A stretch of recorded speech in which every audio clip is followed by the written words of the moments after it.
Yeah.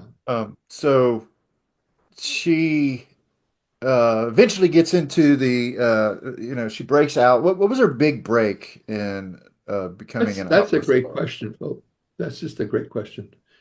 Okay, so like everybody else, you pick a road to go down, whatever your choice is. Me, I picked law, ended up, well, maybe I'm not a lawyer, maybe I'm a writer. I don't know. Whatever your choice is, she chose singing. She had some rough times. She had a failed marriage at the beginning of her life, not a marriage, but a proposal, and she was going to get married, but it soured. And the father basically challenged her. She said, all right. He said to her, all right, what do you want to do with your life? And she says, I love to sing. And he said, well, if you're going to sing, you're not staying here in the village. You're going to have to go to school. And he sent her off to Lviv, which until this war broke out 2 years ago in Ukraine, nobody ever heard of. It was a city in Western Ukraine, but now is a sort of a marshalling city for reporters and diplomats and so on in Western Ukraine that are, involved in covering Ukrainian events and has become quite well known. People are broadcasting from there and so on. Anyway, she went there. She went to opera school. So she's in school. She graduates. She's got her premiere. There's this opera that she performs in as a graduation kind of a thing. And there's this lady named Bellincioni, who's an Italian opera star who came by and saw her.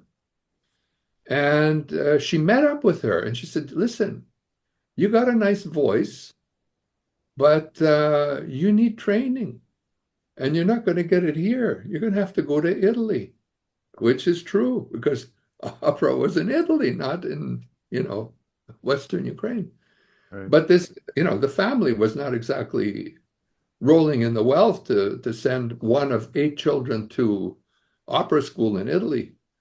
But the father borrowed the money and sent her off to opera school in Italy. And Bellincioni set her up with this lady named Fausta Crespi, who was one of the best opera teachers in Milan.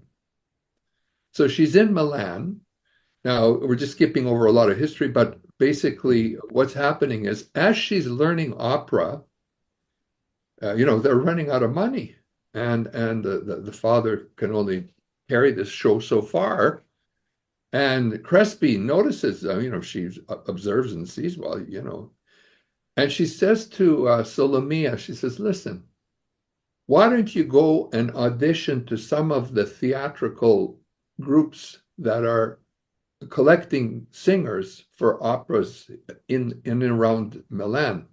And back then, Milan was kind of like Broadway in New York today. There's Broadway and then there's off Broadway and today. And back there was La Scala, the main opera theater in Milan, and then there was off Broadway, the miniature or little theaters that were recruiting and so on.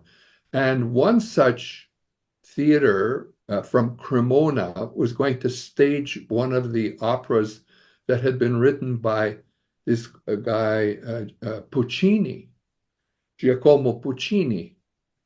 And he was rising in fame then. Now, he became one of the world's greatest opera composers later on.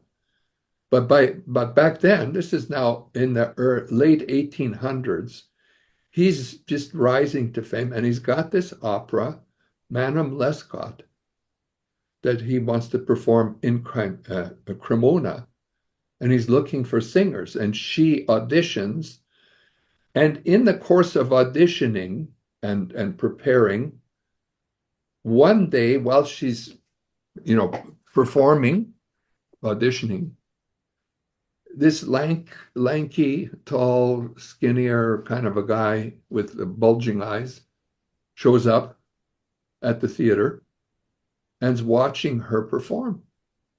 And when she finishes, he goes up to her and he says, okay, are you ready? And I'm kind of rewording it. It's not exact words, but a conversation along this line. Are you ready? She said, ready? Ready for what? To prepare for this opera.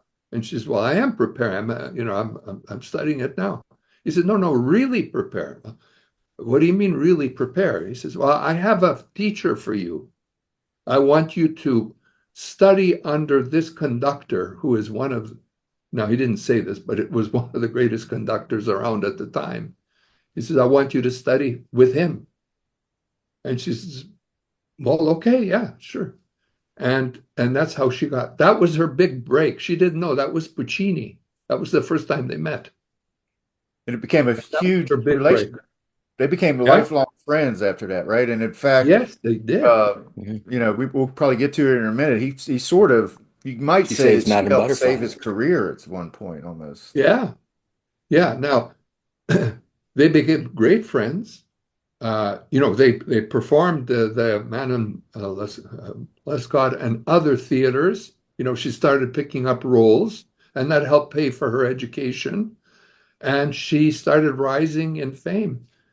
Now, it took a while, it took a few years for her to rise to the height of her fame.